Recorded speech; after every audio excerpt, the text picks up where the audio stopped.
This is a photograph, rather small, and this young woman is called Hala. Hala Munter Salem. And Hala Munter Salem is a young woman, she's a student, she lives in Gaza, in Palestine. And I'm doing a project where I'm learning lots and lots of stories from children in Gaza and in other parts of Palestine, and writing a book of these wonderful stories and asking people all around the world to learn and tell these stories. I met Hala in 2020, 5 years ago, and she's told loads of stories.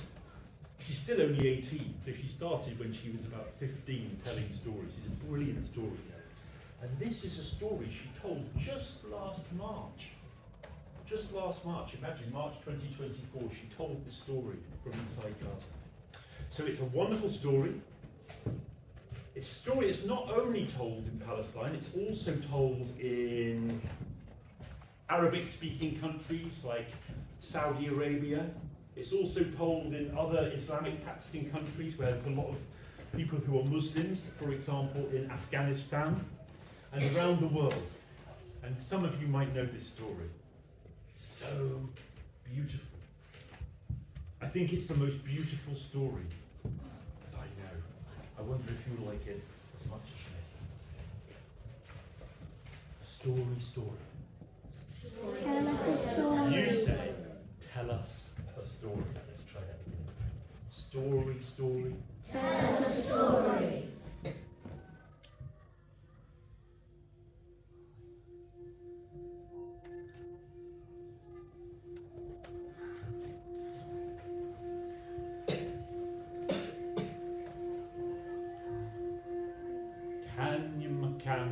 Dim as a man. There was once, and there was not, a desert. And across that desert walked two friends. Their names were Samir and Hassan. They had been walking across the desert for a long time. Their water skins were empty and dry, and they were thirsty, hot and lost. They walked along next to each other. They had been friends all their lives, but in these circumstances they became irritable with each other. Their argument grew until Samir flew into a rage and he struck his friend, and Hassan fell to the sand. And there on his knees, he knelt in the sand, and he took his finger and he wrote in the sand. He wrote quickly, and then stood. And Samir read the words, "Here, my friend, hurt me." The two friends continued walking.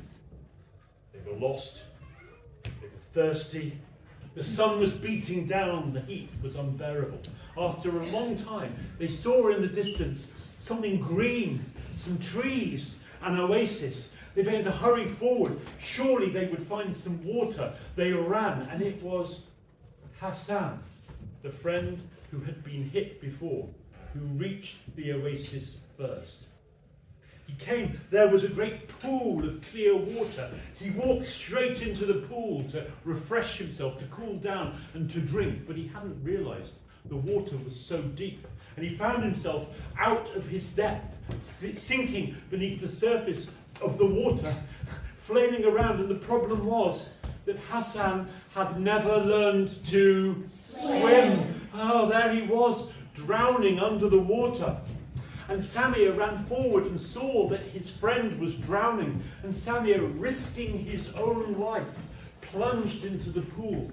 Samir dived down beneath the surface. Down he swam and pulled at his friend, pulled him to safety, pulled him to the surface, dragged him to the edge of the pool, panting, gasping. Hassan lay there at the edge of the pool. Finally, his eyes opened. He had survived. Hassan got to his feet. He took out a sharp knife. Beside the pool, there was a large stone. And Hassan, with his knife, began to carve letters into the stone, carefully. It took him a long time to write, engraving the words beautifully into the smooth stone beside the pool. Samuel waited, wondering. When his friend had finished writing, he could read the words that were engraved. Here, my friend saved me. Hassan, tell me, I don't understand. Why, when I hurt you, did you write those words in the sand?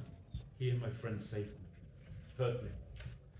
And here, where I saved you, you write it carved in stone. Here, my friend saved me. I don't understand. And I think you know what Hassan said. He said, when you hurt me, my friend, I wrote the words in sand. So soon the winds would blow, the winds of forgiveness would carry the words away, and the deed would be forgotten. But here, where you saved me, I carved it in stone, so the words of your deed will always be remembered. Always write your hurts in the sand and carve your blessings in stone.